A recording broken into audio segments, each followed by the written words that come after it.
অন্ধকার শেষে সবারই অপেক্ষা থাকে কখন নতুন করে সূর্য উঠবে, কাটবে আধার, চারিদিক ভরে উঠবে আলোয়।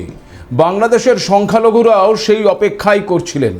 ইউনূসের জামানায় একাধিক মব মৃত্যু মিছিলের পর যখন বাংলাদেশের মানুষ বিএনপি প্রধান তারেক রহমানকে প্রধানমন্ত্রীর পদে বেছে নিলেন, তখন তারাও ঠিক এমনটাই ভেবেছিলেন জিয়াপুত্র তারেক বোধহয় তাদের জন্য মাসিয়া হয়ে উঠবেন। কিন্তু তথ্য কি বলছে? তথ্য বলছে এখনও বাংলাদেশে নিরাপদ নন সংখ্যালঘুরা। সাধারণ মানুষ তো দূর, সে দেশে ছাড় পাচ্ছেন না সংসারের মোহমায়া ত্যাগ করা সাধু সন্ন্যাসীরাও। বাংলাদেশের দক্ষিণ পূর্ব প্রান্তের জেলা কক্সবাজারে এক হিন্দু সাধুকে নির্মমভাবে হত্যা করা হয়েছে। আবার রাতে বাড়ি ফেরার পথে নিখোঁজ হয়ে যাওয়া সংখ্যালঘু কাস্টমস কর্তা বুলেট বৈরাগীর রক্তাক্ত দেহ উদ্ধার হয়েছে সকালে। আবার গত কয়েকদিন ধরেই সামাজিক যোগাযোগ মাধ্যমে একটি ভিডিও শেয়ার করে দাবি করা হচ্ছে টাঙ্গাইল জেলার একটি গ্রামে একজন অন্তঃসত্ত্বা নারীকে গণধর্ষণের পর হত্যা করা হয়েছে। ভাইরাল হওয়া সেই পোস্টে নারীর পেটের সন্তানটিকেও নির্যাতনকারীরা হত্যা করেছে বলেও দাবি করা হচ্ছে। কতটা ভয়াবহ পরিস্থিতি বুঝতে পারছেন? মানুষ কি আর আদৌ মানুষ আছে? বাংলাদেশ জুড়ে উঠছে এই প্রশ্নটাই। কি লাভ হলো তাহলে সরকার পরিবর্তন করে? সুখের মুখ কি দেখতে পাচ্ছে বাংলাদেশবাসী তথা সেখানকার সংখ্যালঘুরা? এই আবহে কতটা গুরুত্বপূর্ণ হয়ে উঠছে বাংলাদেশ ভারত সীমান্ত সমস্যা। নমস্কার, আপনারা দেখতে শুরু করেছেন এডিটরস ডায়েরি। আমি ভাস্কর দত্ত আরও একটি নতুন এপিসোডে আপনাদেরকে স্বাগত জানাই। কবিগুরু লিখে গিয়েছিলেন, আমার সোনার বাংলা আমি তোমায় ভালোবাসি, কিন্তু সোনার বাংলা কি আর সোনার রয়েছে? তবে আপনাদের জানিয়ে রাখি, মঙ্গলবার বাংলাদেশ পা রাখল ইতিহাসের এক নতুন দিগন্তে। কারণ মঙ্গলবার পাবনার ঈশ্বরদীর রূপপুরে নির্মীয়মান পারমাণবিক বিদ্যুৎ কেন্দ্রের প্রথম ইউনিটের চুল্লিতে জ্বালানি হিসেবে ইউরেনিয়াম লোডিং কার্যক্রমের আনুষ্ঠানিক উদ্বোধন করা হয়েছে। বিজ্ঞান ও প্রযুক্তি মন্ত্রণালয়ের মন্ত্রী ফকির মাহবুব আনাম তিনি জানিয়েছেন, জ্বালানি স্থাপনের পুরো প্রক্রিয়া শেষ করতে প্রায় 30 দিনের মতন সময় ব্যয় হবে। এরপরেই শুরু হবে কেন্দ্রটির পরীক্ষামূলক কার্যক্রম বা কমিশনিং। সব কিছু ঠিক থাকলে আগামী আগস্ট মাসের মধ্যেই এই কেন্দ্র থেকে জাতীয় গ্রিডে বিদ্যুৎ সরবরাহ শুরু করা সম্ভব হবে বলে আশাবাদী অনেকেই। পাবনার ঈশ্বরদীতে পদ্মা নদীর তীরে 12.65 বিলিয়ন ডলার ব্যয় করে নির্মাণ করা হয়েছে এই প্রকল্পটি। রাশিয়ার আর্থিক এবং কারিগরি সহায়তা নেওয়া হয়েছে। এছাড়াও আপনাদেরকে জানিয়ে রাখি যে ওই কেন্দ্রে দুটি VBER 1200 রিঅ্যাক্টর ব্যবহার করা হয়েছে। দুটি ইউনিট পূর্ণ উৎপাদনে গেলে সেখান থেকে মোট 2400 মেগাওয়াট বিদ্যুৎ পাওয়া যাবে, যা বাংলাদেশের মোট চাহিদার প্রায় 10%-এরও বেশি পূরণ করবে। অর্থাৎ পারমাণবিক যুগে প্রবেশ করছে এবার বাংলাদেশ। কিন্তু তারপরেও সেই দেশে হিংসার যেন শেষ নেই। শুরুতেই যে খবরটি আপনাদেরকে বলতে চলেছি তা হলো, আপনারা অনেকেই ইতিমধ্যে সোশ্যাল মিডিয়ায় দেখেছেন। এমন নৃশংস দৃশ্য বোধহয় কল্পনাও করা যায় না, অথচ তাই ঘটছে বাস্তবে ওই বাংলাদেশে। গত সোমবার রাত 8টার দিকে টাঙ্গাইলের মির্জাপুরে লৌহজং নদীর তীর থেকে মাটি খুঁড়ে উদ্ধার করা হয়েছিল মা এবং তার নবজাতকের দেহ। সমাজ মাধ্যমে একাধিক পোস্টে দাবি করা হয়, টাঙ্গাইলের ওই গর্ভবতী নারীটিকে ধর্ষণের পর তার গর্ভস্থ সন্তান সহ হত্যা করে বস্তাবন্দি করে পুঁতে রাখা হয়েছিল। আবার কিছু পোস্টে বলা হয়েছে, ধর্ষণের এক পর্যায়ে গর্ভপাতে শিশু ভূমিষ্ঠ হলে মায়ের সঙ্গে তাকেও খুন করা হয়। তবে বাংলাদেশের সংবাদ মাধ্যম দ্য ডেইলি স্টার সূত্রে জানা যাচ্ছে যে টাঙ্গাইল জেনারেল হাসপাতালের আবাসিক চিকিৎসক আলমগীর হোসেন জানিয়েছেন, ময়নাতদন্তে ওই নারীকে শ্বাসরোধ করে হত্যা করার প্রমাণ পাওয়া গেছে, তবে ধর্ষণের কোনো প্রমাণ পাওয়া যায়নি। আর অদ্ভুতভাবে এতগুলো দিন গড়িয়ে গেলেও মৃতার পরিচয় পর্যন্ত পাওয়া যায়নি। ফলে আসল ঘটনা সম্পর্কে কিন্তু ধোঁয়াশা কাটছে না। অন্যদিকে সম্প্রতি সমাজ মাধ্যমে তোলপাড় ফেলে দিয়েছে বাংলাদেশের কুমিল্লায় তরুণ কাস্টম কর্তা বুলেট বৈরাগীর হত্যাকাণ্ড। রাতে বাড়ি ফেরার সময় নিখোঁজ হয়ে যান তিনি। পরের দিনই সকালে ঢাকা চট্টগ্রাম মহাসড়কের কোটবাড়ি এলাকায় একটি হোটেলের পাশ থেকে তার রক্তাক্ত মৃতদেহ উদ্ধার করা হয়। তার শরীরে ছিল একাধিক আঘাতের চিহ্ন। ইতিমধ্যে এই ঘটনায় 5 জনকে গ্রেপ্তারও করেছে বাংলাদেশ পুলিশ। 5 আসামিকে জিজ্ঞাসাবাদ করে বাংলাদেশ র্যাবের দাবি, ঢাকা চট্টগ্রাম মহাসড়কে দূরপাল্লার যাত্রীদের টার্গেট করা একটি ছিনতাইবাজ চক্রের হাতে পড়েছিলেন কাস্টম কর্তা ওই বুলেট।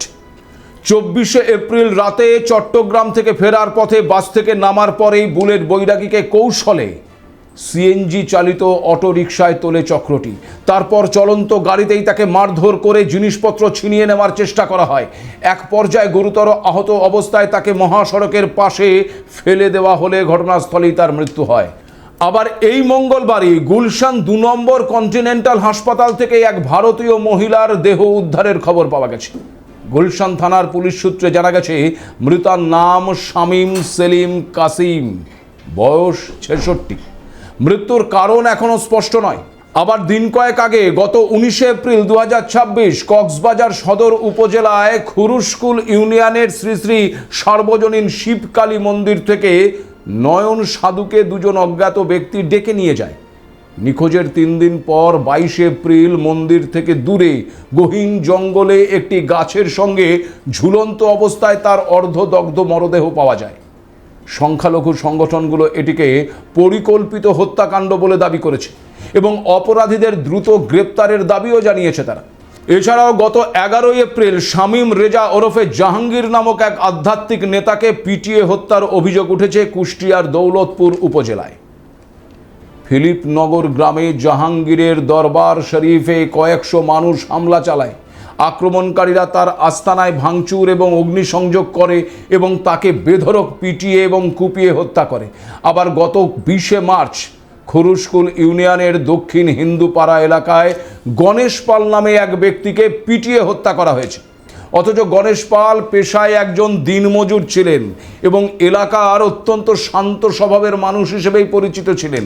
এই হত্যাকাণ্ডের প্রায় 1 মাস পরেই একই এলাকায় নয়ন সাধুর রহস্যজনক মৃত্যুর ঘটনা বাংলাদেশের হিন্দু সম্প্রদায়ের মধ্যে নিরাপত্তার অভাববোধ এবং আতঙ্ককে কয়েক গুণ বাড়িয়ে দিয়েছে।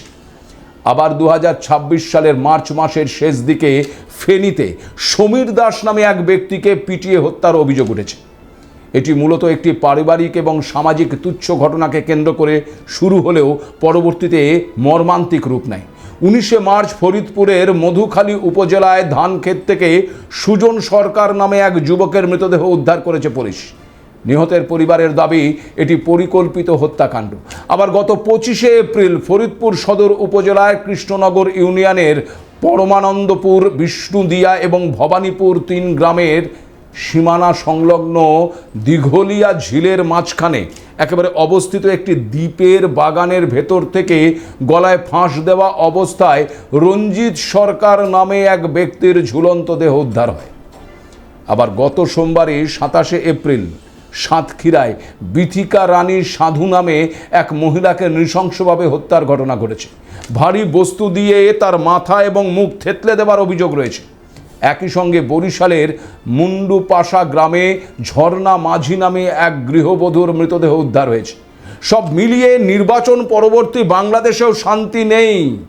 সে দেশের মানুষজন যথেষ্টই আতঙ্কে রয়েছেন, বিশেষ করে সংখ্যালঘুরা। বদলের বাংলাদেশে তাহলে বদল এলো না কেন? হাসিনাকে উৎখাত করে যে সোনার ভোরের স্বপ্ন দেখেছিল বাংলাদেশ, তা কি আদৌ বাস্তবায়িত হচ্ছে? এই পরিস্থিতিতে সবচেয়ে বড় প্রশ্ন হচ্ছে, সরকার বদলালেই কি বাস্তব পরিবর্তন আসে, নাকি সমস্যার শিকড় আরও গভীরে? ভারত বাংলাদেশ সীমান্ত ইস্যু এই আবহে তাৎপর্যপূর্ণ হয়ে উঠছে কেন? দেখুন, বদলের বাংলাদেশে বদল এলেও শান্তি কিন্তু ফেরেনি। বগুড়ার শাহজাহানপুর উপজেলায় আশেকপুর ইউনিয়নের সাবরুল এলাকায় হিন্দু পরিবারগুলোর ওপর চাঁদাবাজি এবং নির্যাতনের অভিযোগ উঠছে। জলিল বাহিনী, এই জলিল বাহিনী নামে একটি সন্ত্রাসী গ্রুপ তার বিরুদ্ধে 200-রও বেশি হিন্দু পরিবারকে রীতিমতো কবজা করার অভিযোগ উঠেছে। স্থানীয় হিন্দু পরিবারগুলোর দাবি অনুযায়ী সন্ত্রাসীরা তাদের কাছে মোটা অঙ্কের চাঁদা দাবি করছে, চাঁদা না দিলে এলাকা ছাড়ার হুমকি দিচ্ছে এবং নারী নির্যাতনের মতন গুরুতর অভিযোগও পাওয়া যাচ্ছে।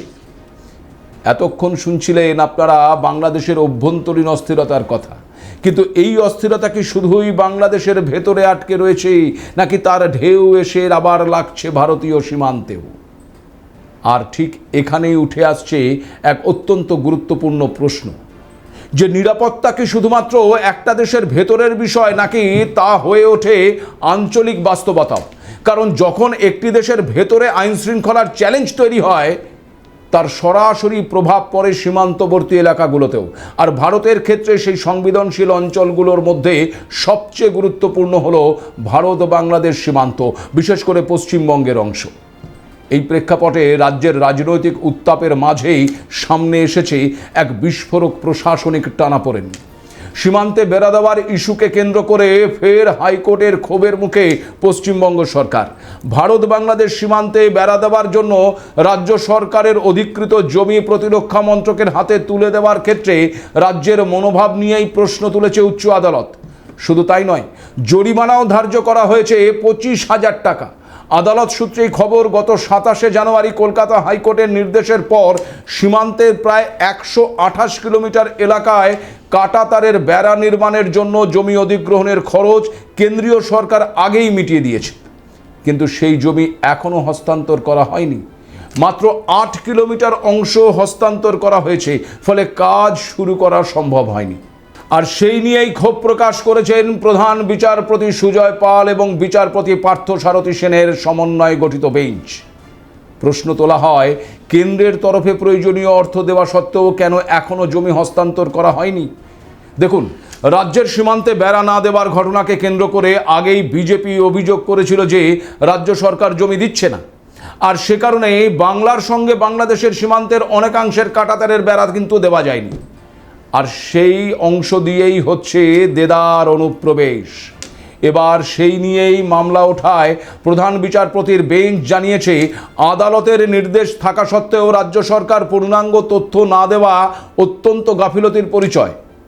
সে কারণেই আদালত সংশ্লিষ্ট আধিকারিকের বিরুদ্ধে 25,000 টাকার ব্যক্তিগত জরিমানার নির্দেশও দিয়েছে এবং স্পষ্ট জানিয়ে দিয়েছে যে এই জরিমানার টাকা 15 দিনের মধ্যে কলকাতা হাইকোর্টের আইন পরিষেবা কর্তৃপক্ষের হাতে জমা দিতে হবে।